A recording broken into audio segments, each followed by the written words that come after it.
Hi friends, welcome to my channel. ఈరోజు నా topic వచ్చేసి బనానా ఫ్లవర్ ఉంటుంది కదా, దాంతో ఒక్క బనానా ఫ్లవర్తో 3 రెసిపీస్ ఎలా చేసుకోవాలి అనేది చూద్దాం అనుకుంటున్నాను.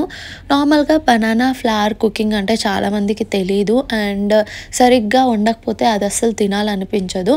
ఈజీగా చిన్నపిల్లలు కూడా తినేటట్టు సేమ్ ఎగ్ కర్రీ టేస్టే వస్తుంది. అలా వచ్చేలా ఎలా చేసుకోవాలనేది నేను చూద్దాం అనుకుంటున్నాను.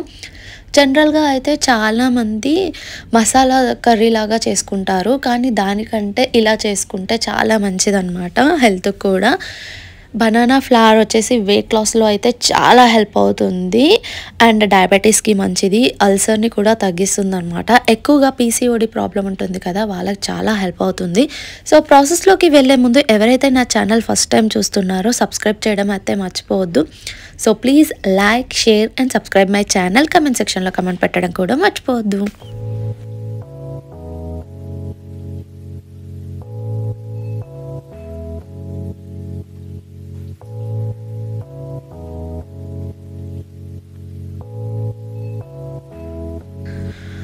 ఇది బనానా ఫ్లవర్ అనమాట. ఎక్కడ దొరికినా తెచ్చుకుంటాను నేను ఎక్కువగా. ఇక్కడ లోపల ఈ ఫ్లవర్స్ ఉన్నాయి కదా, ఇవి తీసుకొని ఆ లోపల ఒక చిన్న కాడలాగా ఉంటుంది గట్టిగా, అది అస్సలు కుక్ అవ్వదు అనమాట.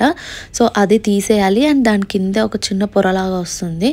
ఆ రెండు తీసేసి మనం కుక్ చేసుకోవాలన్నమాట. వాటితో కుక్ చేస్తే టేస్ట్ ఉండదు అండ్ అవి కుక్ అవ్వదు. సో ఆ మధ్యలో తీసేసి ఈ రెండు పడేయాలి. ఆ ఫ్లవర్ని మనం వండుకుంటున్నాము. ఈ బనానా ఫ్లవర్ పీసీఓడి వాళ్ళకి చాలా హెల్ప్ అవుతుంది అనమాట. అట్లీస్ట్ వీక్లో వన్స్ తినడానికి ట్రై చేస్తే ఆ ప్రాబ్లమ్స్ అనేవి క్యూర్ అవ్వడానికి హెల్ప్ అవుతుంది. యూట్రస్ని మాత్రం చాలా స్ట్రాంగ్గా చేస్తుంది అండ్ ఎక్సెస్ బ్లీడింగ్ ఉంటుంది కదా, వాళ్ళకు కూడా బ్లీడింగ్ నార్మల్గా చేస్తుంది. అండ్ ఇంకొకటి వచ్చి మెన్స్ట్రువల్ సైకిల్ ఇర్రెగ్యులర్గా ఉంటుంది కదా, వాళ్ళకి రెగ్యులర్గా పీరియడ్స్ రావడానికి చాలా హెల్ప్ అవుతుంది అనమాట ఈ ఫ్లవర్ వచ్చేసి. సో దీన్ని ఎలా కుక్ చేసుకోవాలంటే, ఇది పడేసి ఆ ఫ్లవర్ని కుక్ చేసుకోవాలి. బౌల్లో ఒక వాటర్ తీసుకొని, కొన్ని వాటర్ ఏంటంటే అవి నిండేలాగా వాటర్ తీసుకొని దాంట్లో కొద్దిగా సాల్ట్ యాడ్ చేసుకొని ఈ ఫ్లవర్స్ అన్నీ ఆ వాటర్లో యాడ్ చేసేసి ఎగ్జాక్ట్గా 20 minutes మీడియం ఫ్లేమ్లో పెట్టి కుక్ చేసుకోవాలి. ఇలా కుక్ చేసుకోకుండా డైరెక్ట్ చేసుకుంటే జిగుటుగా ఉంటుంది, టేస్ట్ బాగుండదు, తినలేము. సో ఇలా కుక్ చేసుకొని దీన్ని డైరెక్ట్ ఇలా వండుకుంటారు కొంతమంది. నేను వచ్చేసి చిన్న చిన్న పీసెస్ లాగా కట్ చేసుకున్నాను. చూడండి, ఇక్కడ పీసెస్లా కట్ చేసుకొని కొంచెం ఉల్లి పొరక, ఎగ్ కర్రీ టేస్ట్ వస్తుంది కర్రీ మొత్తం. ఆనియన్స్, ఒక ఆనియన్ తీసుకున్నాను అండ్ చిల్లీస్ వచ్చేసి మీ ఇష్టం. నార్మల్గా పొడుగ్గా కట్ చేసి కూడా వేసుకోవచ్చు కర్రీకి అయితే. నేను ఇక్కడ మోమోస్ లాగా చేద్దాము అనుకుంటున్నాను కాబట్టి ఇలా చిన్నగా కట్ చేసుకున్నాను. అండ్ కొబ్బరి ఉంటుంది కదా, కొబ్బరి వచ్చేసి ఒక్క పువ్వుకి హాఫ్ కొబ్బరి తీసుకొని ఇలా తురుముకోవాలి. ఇక్కడ పక్కన అయితే ఈ చపాతీ పిండి కలిపి పక్కన పెట్టేసుకుంటున్నాను కర్రీ చేసే ముందు మోమోస్ కోసం. ఫస్ట్ అయితే ఈ పిండి కలిపి పక్కకు పెట్టుకున్నాను. నార్మల్గా మైదా పిండితో కూడా చేసుకోవచ్చు, కాకపోతే నేను చపాతీ పిండితో చేసుకుంటాను ఎక్కువగా. సో ఇప్పుడు కర్రీ ప్రాసెస్లోకి వెళ్ళిపోదాం. ఆయిల్, జీరా వేసేసి అవి కాస్త ఫ్రై అయిన తర్వాత చిల్లీస్ ఉంటాయి కదా, చిల్లీస్ కూడా వేసుకుంటున్నాను. కర్రీ కోసం అయితే పొడుగ్గా కట్ చేసుకోండి. సేమ్ ఇదే ప్రాసెస్ కర్రీ కూడా. ఒకవేళ కర్రీ కాదు అనుకుంటే ఇలా పరోటాకి లేదా మోమోస్కి అయితే ఇలా కట్ చేసుకోవచ్చు. ఇవి మంచిగా ఫ్రై అయిపోవాలి, డీప్ ఫ్రై. దాని తర్వాత పసుపు, అల్లం వెల్లుల్లి పేస్ట్ వేసుకొని అవి కూడా కాస్త ఫ్రై అయిన తర్వాత దాంట్లో ఆనియన్స్ కూడా యాడ్ చేసేసాను. ఆనియన్స్ యాడ్ చేసి అవి బ్రౌన్ కలర్ వచ్చేంత వరకు కుక్ చేసుకోవాలి. Almost cook అయిపోవాలన్నమాట. అరౌండ్ ఒక 3 minutes అలా పడుతుంది. 2 to 3 minutes అలా కుక్ చేసుకోండి మీడియం ఫ్లేమ్లో పెట్టి. ఇలా ఆనియన్స్ కూడా కుక్ అయిపోయిన తర్వాత దీంట్లో మనం కొబ్బరి యాడ్ చేసుకోవాలి. తురుముకున్న కొబ్బరి ఉంటుంది కదా, కొబ్బరి యాడ్ చేసుకున్న తర్వాత మళ్ళీ ఒక 2 minutes అయితే ఫ్రై చేసుకోండి. ఆ కొబ్బరి కూడా మంచిగా ఫ్రై అయిపోవాలి, గట్టిగా ఉండకుండా. ఒక 2 minutes ఫ్రై చేసుకోండి.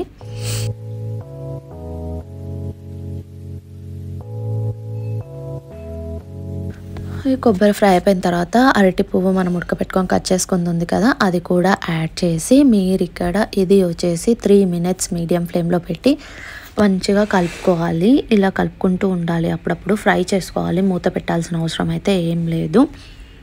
ఈ రెసిపీ ఎలా తిన్నా బాగుంటుంది, నార్మల్ చపాతీస్, రైస్ ఎలా తిన్నా బాగుంటుంది. ఇలా 3 minutes తర్వాత దీంట్లో సాల్ట్ అండ్ ధనియా పౌడర్, ఇంకా కొంచెం గరం మసాలా ఉంటుంది కదా, ఆ మసాలా మీకు ఇష్టం ఉంటే వేసుకోండి, లేదంటే స్కిప్ చేసుకోవచ్చు. మసాలా కూడా యాడ్ చేసుకొని మంచిగా కలుపుకోండి. ఇంకొక 3 మినిట్స్ మీడియం ఫ్లేమ్లోనే కలుపుతూ ఉండండి, ఫ్రై చేసుకోండి మాడకుండా.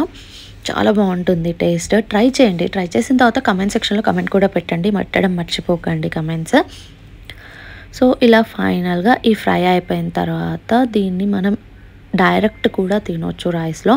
నేను ఇక్కడ ఫస్ట్ రెసిపీ మోమోస్ చేస్తున్నాను. ఈ మోమోస్ కోసం కొద్దిగా పిండి తీసుకొని లూజ్గా ఇలా వాటర్తో కలిపి పక్కకు పెట్టుకోవాలి, ఎందుకంటే సైడ్స్ ఉంటాయి కదా, అవి స్టిక్ చేసుకోవడానికి ఈజీగా ఉంటుందని ఇలా పిండిలో కాస్త లూజ్గా వాటర్ యాడ్ చేసి ఈ పిండి పక్కకు పెట్టేసుకుంటాను.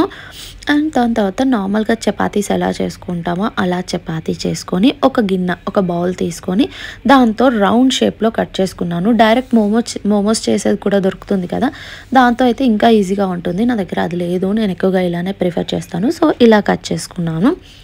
ఇలా కట్ చేసుకున్న ఈ రౌండ్స్లో మనం సేమ్ గజ్జకాయలు ఎలా ఫిల్ చేస్తామో నేను అలా ఫిల్ చేసుకున్నాను. అరటి పువ్వు స్టఫ్ ఉంటుంది కదా, ఆ స్టఫ్ మధ్యలో పెట్టేసి చుట్టూ కలిపెట్టుకున్న పిండి ఉంది కదా, ఆ పిండి అప్లై చేసి గజ్జకాయల్లా పెట్టేసుకున్నాను.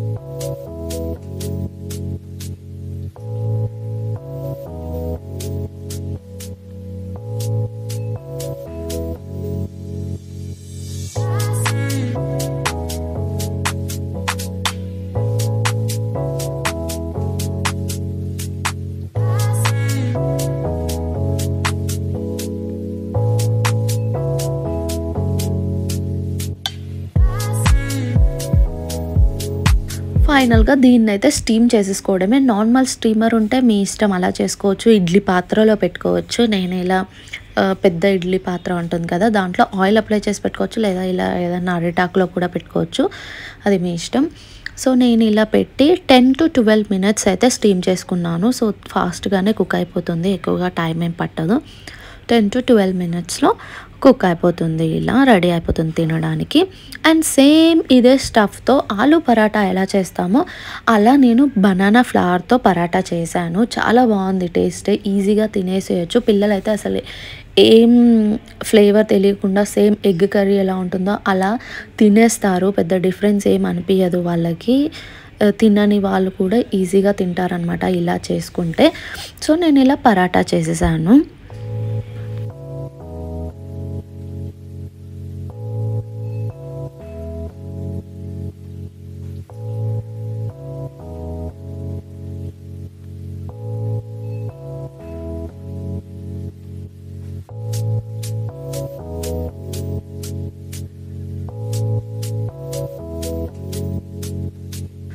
Finally paratha momos with curd and chutney తినేసాను అనమాట ఆ రోజు మార్నింగ్ బ్రేక్ఫాస్ట్ వచ్చేసి.